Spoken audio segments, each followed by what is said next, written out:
মধু কখনোই নষ্ট হয় না। এটি একটি অসাধারণ প্রাকৃতিক ঘটনা। হাজার হাজার বছর পুরনো মধুও খাওয়া যায়। এমনকি প্রাচীন মিশরীয় সমাধিতে ৩,০০০ বছর পুরনো মধু পাওয়া গেছে, যা এখনও খাওয়ার উপযোগী। কিন্তু প্রশ্ন হলো, কেন মধু নষ্ট হয় না? এটা কি কোনো ম্যাজিক, নাকি এর পেছনে লুকিয়ে আছে বিজ্ঞান? আজকের এই ভিডিওতে পুরো বিষয়টা আমরা সহজভাবে বুঝবো।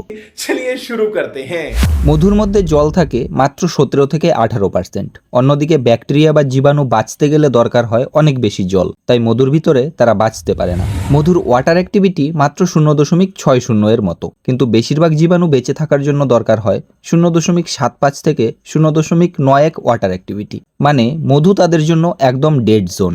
মধুতে থাকে প্রচুর পরিমাণে গ্লুকোজ এবং ফ্রুক্টোজ অর্থাৎ সুগার।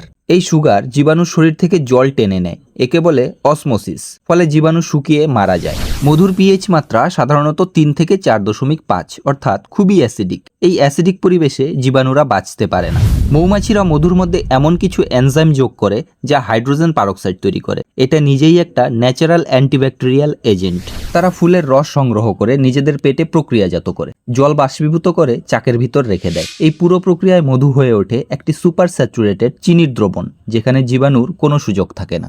তাই মধু শুধু একটি মিষ্টি খাবার নয়, এটা হলো প্রকৃতির তৈরি এক ন্যাচারাল প্রিজারভেটিভ ওয়ান্ডার। ভিডিও ভালো লাগলে লাইক করো, বন্ধুদের সাথে শেয়ার করো, চ্যানেলটা সাবস্ক্রাইব করে পাশের বেল আইকন প্রেস করে রাখো যেন পরবর্তী ভিডিও মিস না হয়। দেখা হবে পরের ভিডিওতে। আজকের মতো টাটা।